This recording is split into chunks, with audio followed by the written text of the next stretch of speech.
The sun was setting as I pulled up in front of the familiar brick house that had been my childhood home. It had been years since I last set foot in this place, and while the structure itself hadn't changed, the aura surrounding it felt different. I took a deep breath and stepped out of the car. The familiar scent of the garden flowers greeted me. I approached the front door, clutching the small suitcase in my hand. Before I could knock, the door swung open, revealing my mother. She looked older than I remembered. Her once vibrant hair had grayed considerably, and lines had formed on her face. There was an air of tiredness about her. "Lucy," she said flatly, her eyes scanning me from head to toe. "Mother," I responded, equally devoid of emotion. Without a word, she turned her back to me and walked inside, expecting me to follow. I hesitated for a moment, then entered. The interior of the house was much as I remembered, though slightly more cluttered. I set my suitcase down in the living room and looked around. The photos on the mantelpiece caught my attention. Pictures of my brother, Alex, his wife, Vanessa, and their various trips and celebrations. I was conspicuously absent from these memories. "Your room is just as you left it," Mother said, interrupting my thoughts. "Thank you," I replied, trying to maintain civility. She looked at me for a moment, her gaze cold and calculating. "Now that you're back, I expect you to contribute financially." I wasn't surprised by the demand. "How much do you need?" I asked. She named a sum, larger than I had anticipated. I bit back a retort. "Fine, I'll transfer it to your account every month." She nodded, seemingly satisfied. "Alex and Vanessa live next door now," she added after a pause. I hadn't been informed of this piece of news. "That's good to know," I said, unsure of how to feel about living so close to Alex and Vanessa. Their relationship with me had always been strained. "Vanessa is a good woman," Mother said, a hint of defensiveness in her tone. "She's been a great help since your father passed." "I'm sure she has," I said, keeping my tone neutral. There was an uncomfortable silence. I could feel the weight of years of unsaid words and emotions between us. "I should unpack," I said finally, breaking the silence. Mother simply nodded and walked away, leaving me alone in the living room. The first night back in my old room was filled with a whirlwind of memories. The pale blue walls, the rickety bookshelf, the posters I'd hung up during my teenage years. Everything seemed untouched by time. As I lay on the bed, staring at the ceiling, my mind wandered to the past. It felt strange being back here, surrounded by echoes of a time when things seemed simpler. I remembered the days when I used to sit on this very bed, confiding my dreams and hopes to my father. He was always my rock, always encouraging me to chase my ambitions, no matter how far-fetched they might have seemed. I recalled a particular evening when I was around 15. I was feeling dejected, upset over a comment my mother had made about my appearance.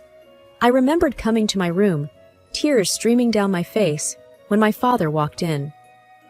"Lucy," he had said, sitting down next to me. "Why the tears?"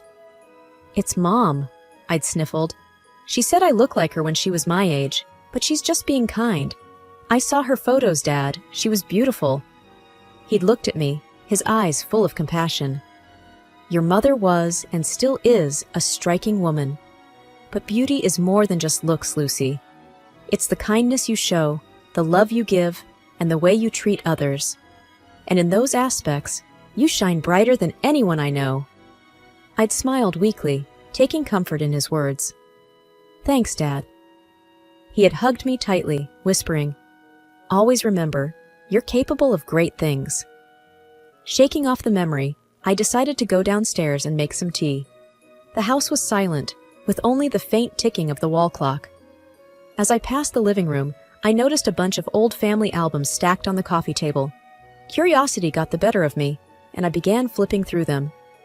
There were many photos of my mother in her youth, looking radiant and confident. Photos of family trips, holidays, and gatherings. My brother, Alex, prominently featured in most of them, always the center of attention with his charming smile and good looks. It was evident he was the apple of my mother's eye. As I continued to turn the pages, I stumbled upon a photo of Alex and me during one of our rare moments of camaraderie, probably taken during a family vacation. I smiled, remembering the day when we built sandcastles together, competing to see whose would last the longest against the tide. Lost in thought, I was startled when I heard a voice behind me. Going down memory lane? I turned to see Alex standing there, looking much the same as he did in the photos, albeit a few years older and with a touch more arrogance in his eyes. "Alex," I said, surprised. "Didn't expect to see you here so early." He shrugged, leaning against the doorway. "Thought I'd check on Mom and, of course, see how you're settling in." I hesitated for a moment. "I'm doing fine. It's good to be back." Alex smirked. "I'm sure it is, especially with Mom's finances coming to your rescue." I frowned, not appreciating the insinuation. "I'm here because I want to be close to family, not for any other reason." He raised an eyebrow. "Sure. Anyway, just wanted to remind you not to forget about the money you promised Mom." I sighed. "I won't forget." Alex nodded, his gaze lingering on the family albums. "Good. Just remember who's really taking care of things around here." With that, he turned and left, leaving me feeling a mix of annoyance and sadness. Time seemed to go by slowly in that house. The days blurred into one another, with the routine being much the same. Every morning, I'd wake up, make breakfast for Mom and myself, and then work from home. I had hoped the atmosphere would improve, but it only seemed to grow tenser. One evening, after a particularly grueling day of work, I decided to treat the family to a home-cooked meal. I had always found solace in cooking, and it felt good to do something productive that wasn't tied to my job. As the aroma of roasted chicken and fresh-baked bread wafted through the house, I hoped it would be an evening of peace and unity. When dinner was ready, I set the table and called everyone. Alex and Vanessa had been frequenting our house almost daily since my return. I never really understood their constant presence, but I tried to maintain civility for my mother's sake. Vanessa was the first to comment as she took her seat, her eyes scanning the dishes. "Oh, a home-cooked meal? This is new. I thought you were too busy being a career woman to bother with such things." Suppressing my annoyance, I replied, "I thought it'd be nice for a change. Hope you like it." Alex chuckled. "Let's hope it tastes better than it looks." Mom, always keen on avoiding confrontations, quickly intervened. "Let's just eat. It smells lovely, dear." Dinner was a quiet affair, with only the clinking of cutlery breaking the silence. I was relieved when it was over, but just as I began collecting the dishes, Vanessa spoke up. "You know, Lucy, it's such a shame. A woman of your age, with no husband or children, all that money and success, but no one to share it with." Feeling my cheeks heat up, I retorted, "I'm content with my life choices, Vanessa. Not everyone measures success by the same yardstick." Alex smirked. "Well, some people just aren't cut out for family life. Maybe it's for the best." The sting of their words was hard to ignore, but I took a deep breath, reminding myself that I had promised Dad I would look after Mom. Mom, however, seemed oblivious to the tension. "By the way, dear," she began, her eyes on me, "the money you gave me last month is running low, and with the additional expenses—" She trailed off, glancing meaningfully at Alex and Vanessa. Vanessa smiled sweetly. "Oh, it's so hard to manage finances these days. Prices have gone up so much. But we appreciate your help, Lucy." Feeling cornered and irritated, I replied, "I'll see what I can do, Mom, but you need to budget better. I can't keep bailing everyone out." Alex's face darkened. "You stay in this house, eat our food. It's the least you can do." The room was thick with tension. I wished I could just walk away, but I was trapped in this situation, bound by my promise to Dad. Each day, it became clearer to me that my brother and Vanessa saw me as nothing more than a cash cow. Mom, caught in the middle, seemed to bend under their influence, relying more and more on me for financial help. I often felt like an outsider, isolated and unwelcome in my own home. One evening, as I was returning from a walk, I overheard a conversation between Alex and Vanessa in the garden. They didn't notice me, and their voices carried clearly in the stillness of the evening. "I don't understand why she's still here," Vanessa said, with a note of annoyance. "She has her own house, her own life. Why did she have to come back?" Alex sighed. "She's here because of Mom. But don't worry, Once we get enough money, we can finally buy that house we saw downtown. We just need to be patient. Patient? It's been months, and she's so stingy. She should be giving us more, considering she's living here. Alex chuckled. She's not going to stay here forever. We need to make the best of it while she's still here. Maybe we can convince Mom to ask her for more money. Hearing their scheming made my blood boil. The audacity of them, discussing me like I was some kind of intruder in my family home. But it was Vanessa's next words that truly hurt. Honestly, I don't know what she does with all that money. It's not like she has a family or anything, just a lonely old woman with no life. I felt a lump forming in my throat. The hurtful words cut deep. Without making my presence known, I quietly retreated to my room, feeling both angry and humiliated. That night, dinner was a tense affair. Alex and Vanessa exchanged furtive glances, while Mom seemed lost in her thoughts. I kept my head down, picking at my food. Then, as if on cue, Mom cleared her throat and said, "Lucy, dear, we've been thinking. With all the expenses and everything, we were hoping you could contribute a bit more." My gaze snapped up to meet hers. "More? Mom, I'm already giving you so much." Alex interjected. "You live in this house. You should pay your fair share. I've got my own family to look after." Vanessa smirked. "It's only fair, isn't it?" Feeling cornered, I took a deep breath, trying to remain calm. "I came here to support you, Mom, not to fund Alex and Vanessa's lifestyle. This was Dad's house too, remember?" Alex's face turned red with anger. "How dare you? This is our family home. You left. You chose your career over us." Vanessa added, "You're lucky we even let you stay here. Maybe it's time for you to leave." I stared at them in disbelief. "Is this what you all want?" Mom looked away, unable to meet my gaze. "Maybe it's best, dear." Tears filled my eyes. I felt like a stranger, rejected by my own family. "Fine," I said, standing up. "I'll leave, but I'm done supporting you financially." The doorbell rang, breaking the tranquility of my morning. I opened the door, not expecting to see my mother there, especially after everything that had transpired. But there she was, her posture upright, an intense look in her eyes. "Lucy," she said sharply, without a hint of warmth, "I need to speak with you." I raised an eyebrow, but let her in, curious about what had brought her to my door. Once inside, she wasted no time. "You know your father would be turning in his grave if he knew how you were treating me, abandoning your family in their time of need." I stared at her, trying to keep my emotions in check. "This isn't about what Dad would have wanted. This is about how you and the rest have treated me since I got back.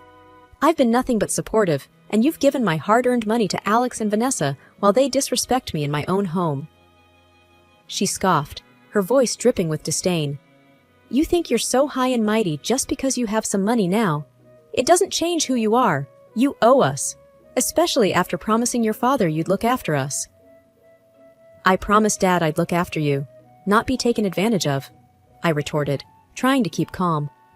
"All I asked for was a bit of respect in return, but it seems that's too much for you, Alex and Vanessa." My mother's eyes flashed with anger. "You know what? It's easier living with Alex and Vanessa. They might have their flaws, but at least they don't throw their money in my face and try to act superior." A small smile crept onto my face. "You made your choice, Mom. If that's the life you want, so be it." She glared at me, fury evident in her gaze. "Remember this moment, Lucy.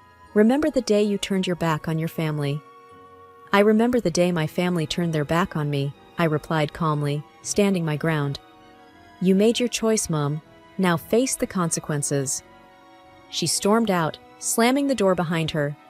I sighed, feeling a mixture of sadness and relief. One evening, as I was trying to divert my mind by watching a movie, my phone buzzed. It was Alex. "Why aren't you answering Mom's calls? Do you even care anymore?" The text read. I paused for a moment before responding. "Alex, I've always cared, but there are limits to what one can tolerate." He replied instantly, "You're overreacting. Just because of a few comments? Grow up, Lucy." "It's not just a few comments, Alex. It's years of feeling unappreciated, disrespected, and used. I've decided to distance myself for my own sanity." There was a brief pause before he responded. "So you're abandoning us. Nice." "No," I typed. "I'm not abandoning anyone, but I'm setting boundaries. I won't be an ATM or a punching bag anymore." Another buzz. It was Vanessa. "Lucy, we're family. We should stick together. Don't let your pride ruin everything." It was clear that they were talking to each other, probably sitting together, discussing how best to handle the Lucy situation. I sighed. "Vanessa, it's not about pride. It's about self-respect." I also called my bank the next day, ensuring that there were no joint accounts or any financial ties with my family. It was tough, but it felt necessary. A week later, I met up with an old friend, Carla, who I hadn't seen in years. As we caught up over coffee, I poured out everything, from my father's death to the recent confrontations. Carla listened patiently, occasionally nodding or frowning. When I finished, she took a deep breath. "Lucy, you did the right thing. Family is important, but it's not a license to be mistreated." I nodded, sipping my coffee. "It's just hard, you know. I keep thinking about the good times, the moments when we were close." Carla placed her hand over mine. "It's okay to mourn the relationship you wish you had, but you've got to protect yourself too." Several months had passed since the incident with my mother. Life had resumed its regular pace, but with a notable calmness. The lack of drama felt refreshing, almost rejuvenating. My phone buzzed less frequently, and when it did, it was often messages from friends or work emails, nothing stress-inducing. One afternoon, after wrapping up a long meeting, I decided to head to my favorite coffee shop. As I stood in line, I noticed a familiar face seated in the corner. It was Vanessa, and she looked a shadow of her former self, hunched over and absorbed in thought. Beside her, Alex seemed deep in conversation on the phone, his face strained. Feeling a pang of curiosity, I quietly ordered my drink and took a seat nearby, ensuring I was out of their immediate sight. I couldn't help but overhear snippets of Alex's conversation. "I know, but the loan was rejected. We tried everything." Alex's voice was desperate. I felt a jolt of surprise. Financial troubles? I sipped my coffee, not wanting to eavesdrop, but it was hard to tune out their obvious distress. After Alex hung up, Vanessa said, "What are we going to do now? We have so many bills, and without your job—" "We'll figure something out," Alex interrupted, rubbing his temples. I sat there for a while, taking in the scene. There was a twisted sense of satisfaction in seeing them struggle. Was it karma? I had always been their safety net, and now they were facing the realities of life without one. Just as I was about to leave, Vanessa's eyes met mine. I braced myself for a confrontation, but all she did was offer a weak smile. "Lucy." "Vanessa," I replied, nodding. "I didn't expect to see you here," she murmured. "Likewise," I responded. There was an awkward pause. I could tell she wanted to say something, but the words seemed to evade her. Finally, she whispered, "Life's been hard. We're facing a lot of financial issues." I nodded slowly. "I'm sorry to hear that." Alex, realizing I was there, interjected, "Lucy, can you help us out? Just one last time?" I took a deep breath. The old Lucy would have said yes immediately, but this was the new Lucy, the one who valued self-respect over appeasement. "I'm sorry, Alex. You both need to figure it out on your own." Vanessa looked down, tears forming in her eyes. "We're family, Lucy. Can't you see we're struggling?" "Yes, Vanessa, I see. But I'm not responsible for your choices. Maybe this is a chance for you both to learn and grow." Alex looked at me with disbelief.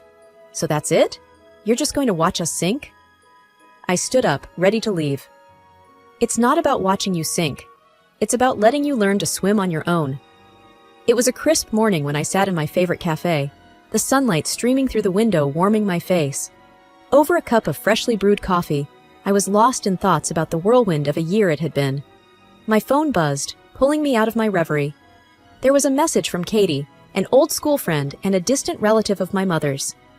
"Hey Lucy, long time. Not sure if you've heard, but things have changed a lot back here. Your mom, Vanessa, and Alex had to sell the house. They're now in a rented apartment. To be honest, it doesn't seem great. They're constantly at each other's throats. Your mom mentioned their mounting debts. I just thought you should know. Hope you're well. I typed back. Thanks for letting me know, Katie. Hope you're doing well. I paid for my coffee and walked back to my apartment, the city sounds in the backdrop. Once home, I found a note slid under my door. Curious, I picked it up. It was from my mother. Lucy, I don't know how to say this. We're in a tight spot.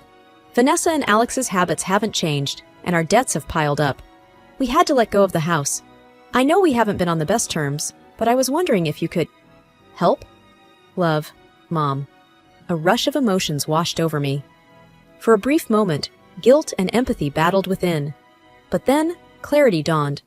I had already paid my dues, both emotionally and financially. It was time for them to face the music of their own choices. Sitting down, I penned a short reply. Mom, I received your note. I'm sorry to hear about the situation. However, I've chosen a path of self-care and well-being. I've done my part in the past, and now it's time for you both to take responsibility. I won't be able to assist financially or otherwise. Please understand. Take care, Lucy.